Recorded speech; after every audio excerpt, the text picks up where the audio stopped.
Hi guys, so we are back, and this time I'm basically launching up the case studies as requested by the students. So what I'm going to do now is, since we have done the content, the papers, the question answers, the RTPs, the mocks, let's get something new. So in this series, we are going to take important 26 case studies, right? और important 26 case laws जो आपके exam में आ सकते हैं contract से, companies act से, partnership से, SOGS, although we have one for the same, पर प्रोबेबली ज्यादा कहाँ पे है, कॉन्ट्रैक्ट में और कंपनीज एक्ट में. So we'll be discussing all of that together at a shot. And in today's session, we're starting with contract. And in this part, we are basically discussing the entire case studies, what will be coming up for examination or relevant for examination. So let's start the series for the same. And in case if you need the PDF, you can message me back to get your PDF going. Let's start the session. Now the first case law which we are discussing here is Balfour versus Balfour. Yes, the most important case study will be Balfour versus Balfour. And in this case study, हमने क्या सीखा है? Let's recap the same. ये case study के अंदर मैंने यहाँ पे आपको जो कंटेंट शोकेस किया है, this is talking about everything about the factual part of the case study. Factual तो एक्चुअली क्या हुआ था वो सब मैंने यहाँ पे लिखा है, लेकिन आपके एग्जाम पॉइंट ऑफ व्यू के लिए ये क्या कहना चाह रहा है कि हस्बैंड और वाइफ के प्रोमिसेस एक दूसरे को जो किए गए थे regarding some money to be paid, मैं आपको हर महीने इतना पैसा दूंगा, that is told by husband to a wife, और अगर वो हस्बैंड वो पैसा नहीं दे पाता है, एवरी मंथ का मनी नहीं दे पाता है, तो ये प्रॉमिस जो हस्बैंड नहीं दे पाता है उसके लिए वाइफ हस्बैंड पे इम्पोज नहीं कर सकती है, क्योंकि लॉ ने उसको क्या माना है, लॉ ने उसे सोशल अग्रीमेंट माना है.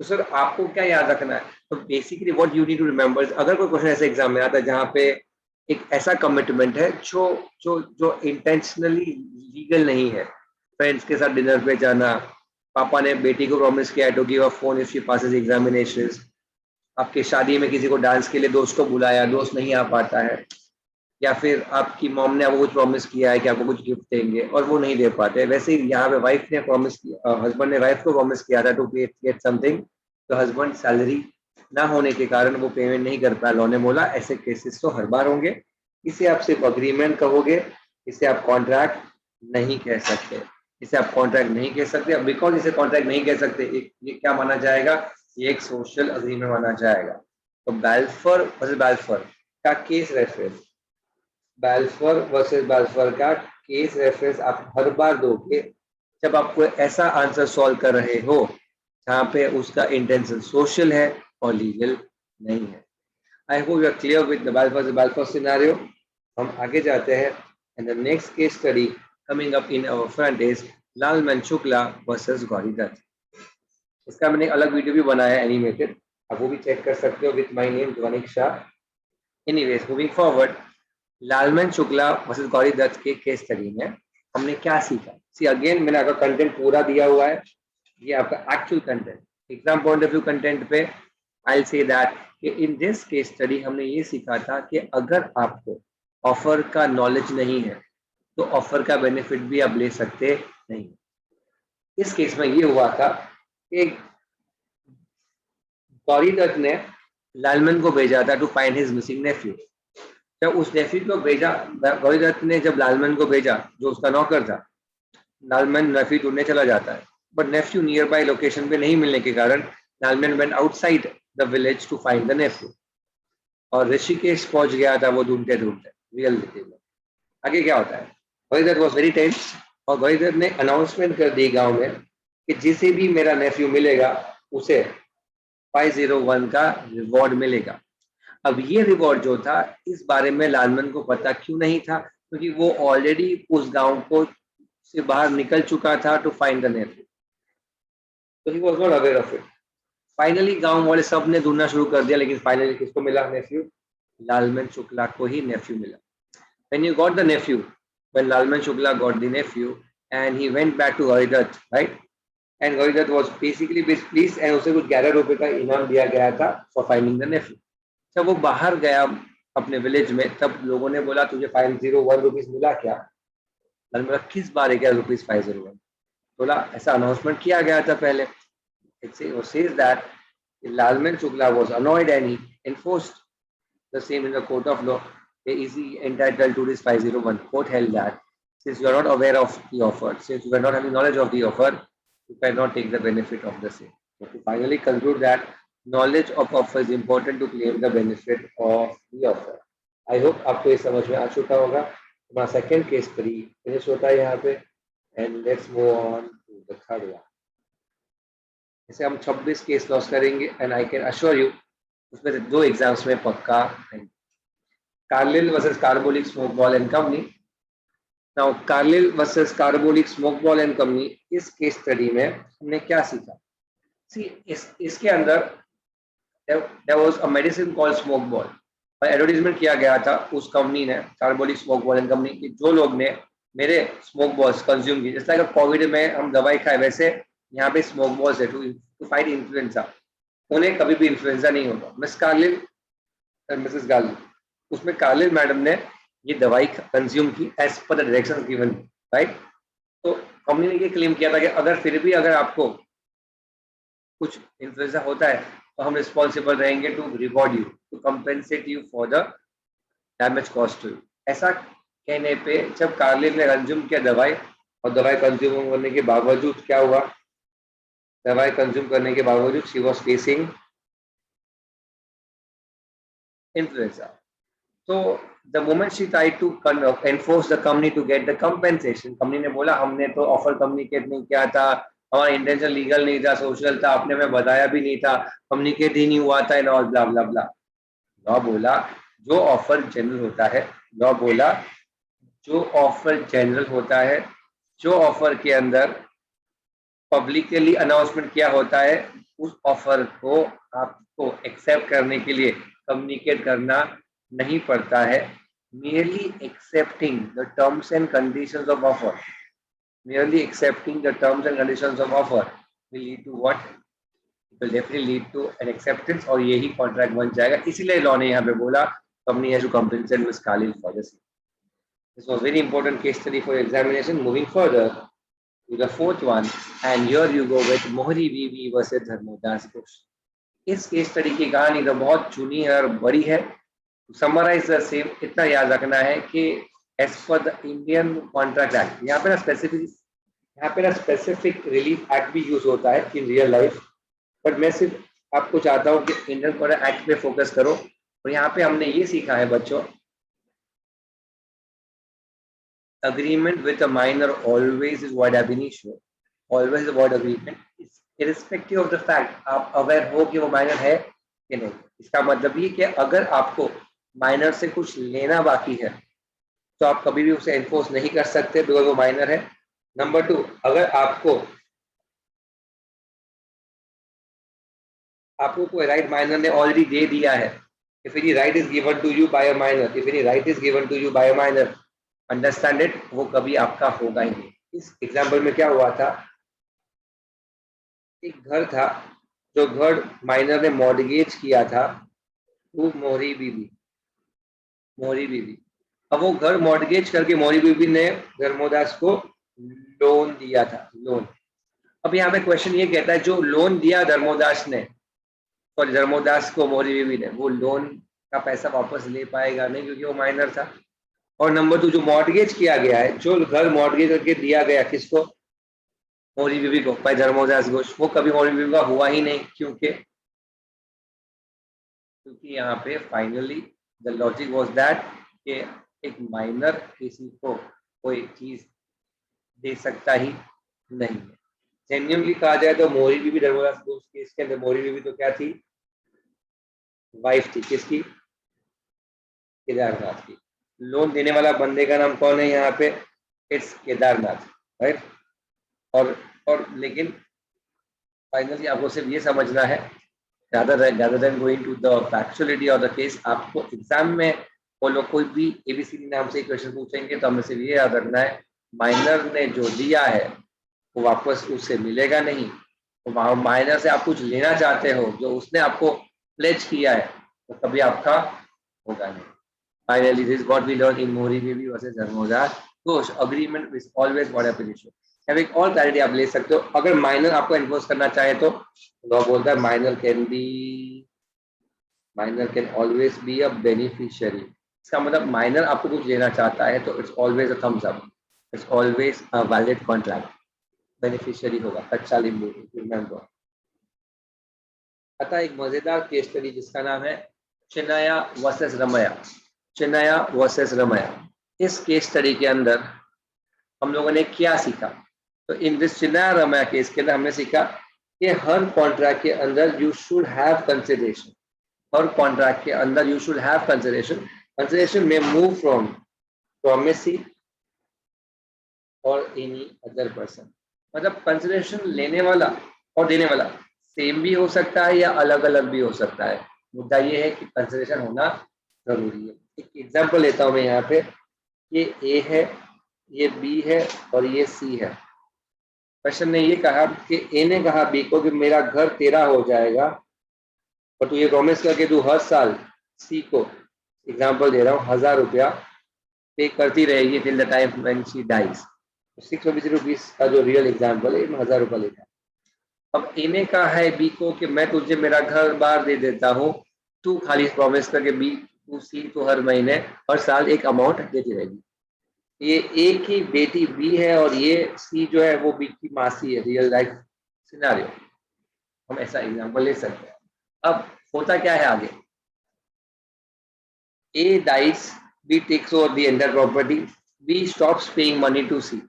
बी ने सी को पे करना बंद कर दिया और सी ने जब पूछा कि आपने मुझे पे करना बंद क्यों कर दिया, तो बी क्या बोला कि there is no consideration coming from you to me.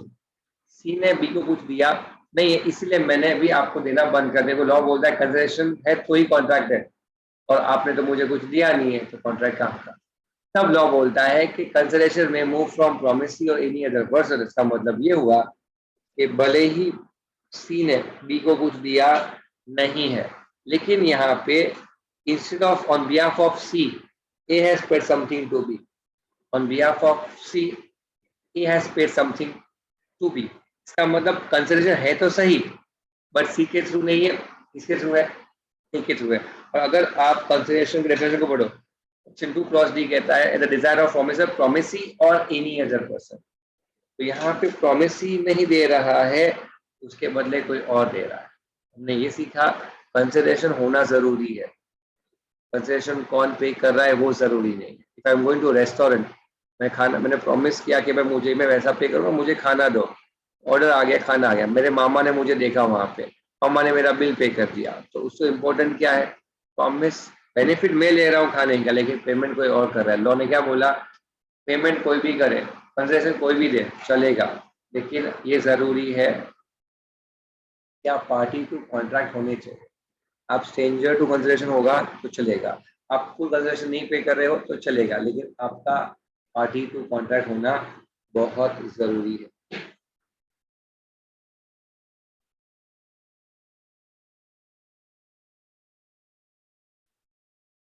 Next question जो यहाँ पे हमने कंसिडर किया है वो है Harvey versus facie. Guys, solid important case study for examinations, Harvey versus Facey. Now Harvey versus Facey में एक सिनेरियो क्रिएट हुआ था और उसे हमें यहाँ पे डिस्कस करना है। यहाँ पे हार्वी ने फेसी से कुछ बात करी थी थ्रू टेलीग्राम कि क्या आप मुझे आपका बम्पर हॉल पेन बेचोगे, उसका प्राइस क्या होगा। उसी दिन फेसी रिप्लाई करते हैं कि प्राइस होगा 900 पाउंड। अब यहाँ पे प्रॉब्लम ही नहीं था कि दो क्वेश्चन पूछे गए थे, क्या मुझे बेचोगे, दूसरा था प्राइस क्या होगा। आंसर सिर्फ एक का आया था, 900 रुपए का, 900 पाउंड का। बेचोगे या नहीं आंसर आया, ठीक है। इसी बेसिस पे रिप्लाई आता है हार्वी का, I agree to buy for 900 pound, please send us the details of title deed, जैसे मैं जल्दी मैं इसको मेरे नाम पे कर सकूं। यहाँ पे उसने मना कर दिया फेसी ने कि भाई मेरे को बेचना नहीं है, मुझे कुछ देना बेना नहीं है। तब हारी बोले ये तो गलत है, तूने हाँ बोल दिया, ये है वो है। तो लॉ बोला कि मियरली अ स्टेटमेंट गिवन कि 900 पाउंड का है डज नॉट मीन कि उसने कॉन्ट्रैक्ट के लिए हाँ कह दिया है। यहाँ पे कॉन्ट्रैक्ट बनना ही नहीं है। It was merely an exchange of information for the asking of price of the husband and defendant quoted the price. Therefore, appellant has no right to sue. तो यहाँ पे हार्दी को कोई राइट ही नहीं है क्लेम करने का, क्योंकि उसने हाँ कहा ही नहीं। आंसर सिर्फ एक का दिया गया, सेकंड आंसर दिया नहीं गया था। और सिर्फ स्टेटमेंट देना कि ये गाड़ी इतने की है, ये बंगला इतने का, ये प्रॉपर्टी इतने का, उसका मतलब ये मुझे बेचना है। Answer is no, answer is no, answer is no. Important for examination guys. Next question आता है केदारनाथ वर्सेस गौरी मोहम्मद। इस क्वेश्चन के स्टडी के अंदर हम लोगों ने क्या सीखा? सर नॉर्मली है ना, अगर कंसिडरेशन नहीं है तो कॉन्ट्रैक्ट नहीं है। इसीलिए अगर आप किसी को डोनेशन का प्रॉमिस कर देते हो, if you promise to donate money, और अगर आपने वो प्रॉमिस नहीं निभाया तो वो आप पे एनफोर्स नहीं कर सकते। अगर वो आप पे एनफोर्स नहीं कर सकते क्योंकि उसके अंदर क्या नहीं है, डोनेशन के अंदर कंसिडरेशन होता नहीं है। उसका मतलब donation does not have consideration. तो what we need to understand here, normally अगर कोई कंसिडरेशन के अंदर, normally there is no consideration to a contract, it is no contract, it's a word agreement, क्योंकि वो सिर्फ डोनेशन था। मैं गणपति में एक आरती वारती लिया है, उसके लिए चढ़ावा लिया 11,000 रुपए का, मेरे को आरती करने मिला, मैं एंट्री जाके आरती करके आ गया, पैसा नहीं दिया, क्या वो लोग मुझ पर केस कर सकते हैं? Answer is no. क्यों? क्योंकि donations are not having consideration, hence void. लेकिन यहाँ पे बोला गया है कि ये केस स्टडी में क्या हुआ था, मस्जिद मॉस्क बनाने के लिए कोई चैरिटी के लिए कहा गया था। तो वहां पे ना पर्पस फिक्स हो चुका था कि एक्स वाई जेड चीज बनानी है, उसके लिए फंड चाहिए। तो जब when liability is attached to your promise, आपके प्रॉमिस के सामने लायबिलिटी खड़ी हो चुकी है, मंदिर बनाना है, मॉस्क बनाना है, मस्जिद बनाना है, वो कुछ क्रिएट हो चुका है, तो फिर भले ही आपने डोनेशन का प्रॉमिस किया हो, आपको पे करना पड़ेगा और उसको क्या माना जाएगा? Valid contract. What to conclude for, as for the Kedarnath और Gauri Mohammad, a donation the liabilities are attached will be a valid and enforceable contract even though they are without consideration. That's what we learned here. And इस series का last video, इस series का sorry 8th one है ये, इसके बाद last आएगा। इस सीरीज का 8th one that is regarding Rajlakshmi Devi versus Bhutnath Mukherjee. Rajlakshmi Devi versus Bhutnath Mukherjee. अगर आपको याद हो तो आपने कंसिडरेशन टॉपिक में एक चीज देखी थी, पता है क्या? मैं बताता हूँ। कंसिडरेशन के बिना भी कॉन्ट्रैक्ट बन सकते हैं। उसमें पहला था कि अग्रीमेंट और account of natural love and affection. Natural love and affection का मतलब क्या होता था कि अगर आपके बीच में एक राइटिंग अग्रीमेंट हुआ है, वो भी रजिस्टर्ड हो चुका है, और वो अग्रीमेंट के बीच में जो पार्टीज है वो रिलेशनशिप में है, रिलेशनशिप यानी हस्बैंड वाइफ या फिर भाई बहन, मम्मी पापा, कोई भी हो सकता है। रिलेशन मतलब गर्लफ्रेंड बॉयफ्रेंड की बात नहीं हो रही है।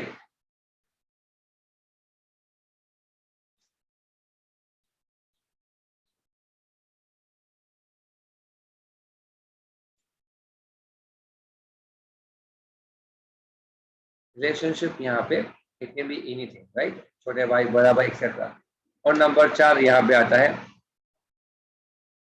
I am so sorry, first element में राइटिंग में होना चाहिए, सेकेंड रजिस्टर्ड होना चाहिए, तीसरा लव एंड, तीसरा आपका रिलेशनशिप होना चाहिए, और चौथा यहाँ पे नेचुरल लव एंड अफेक्शन होना चाहिए। अगर ये 4 कंडीशंस मैच हो जाते हैं तो भले ही कंसिडरेशन ना हो, भले ही कंसिडरेशन ना हो, फिर भी आपका कॉन्ट्रैक्ट वैलिड माना जाएगा। ये is what the loss is. अब इस केस स्टडी में क्या हुआ था, वाइफ ने हस्बैंड को बहुत फोर्स किया था कि भाई कुछ दिला दो, कुछ ला दो, कुछ ला दो, मेंटेनेंस के लिए ये दे दो, और रोज का किटकिट, आप मुझे ये नहीं दिलाते, वो नहीं दिलाते। फाइनली हस्बैंड ने अग्री करके बोला चलो ठीक है, अगली बार तुझे मैं इतना पैसा दूंगा। वाइफ ने लिखा दिया, रिटर्न में ले लिया, और रिलेशनशिप में वही हस्बैंड वाइफ आए, तो वाइफ और हस्बैंड फिर नहीं दे पाया तो वाइफ ने एनफोर्स कर दिया। तब लाके लॉ ने बोला कि यहाँ पे एनफोर्स क्यों नहीं हो पाएगा, क्योंकि यहाँ पे क्या नहीं है, लव एंड अफेक्शन नहीं है। क्यों? क्योंकि यहाँ पे लॉ ने बोला कि तेरे झगड़े के कारण उसने हाँ बोला था, मतलब यहाँ पे नेचुरल लव एंड अफेक्शन नहीं है।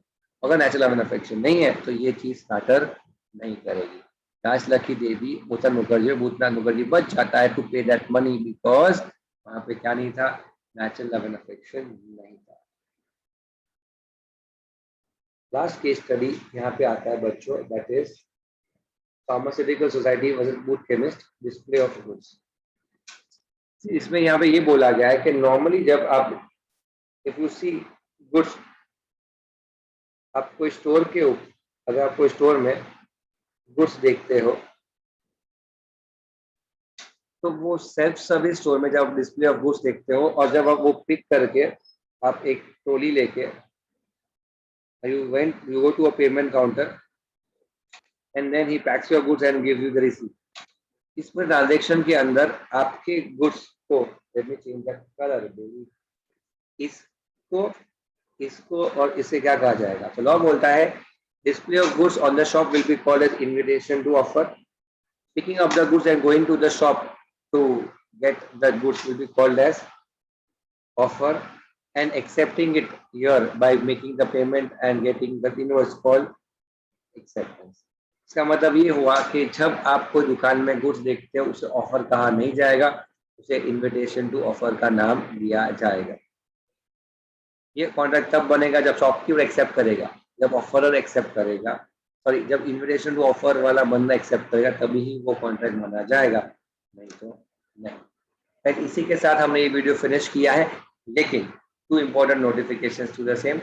If you like this video and if you want I should add the videos to the same, kindly comment on the same and share it with your college groups as much as you can. Number 2, if you want to add a specific case study which you don't understand to it, please comment it further. मैं वो add करूँगा shortly in the next session. And last important thing, apart from this, if you want me to explain you any other concept which you are facing a difficulty with, will be getting it done in the coming series after my 26 case studies gets over. Okay, so we'll see for that part. And in case if you want to have this PDFs with you all, then this is the number. I think I've missed the number.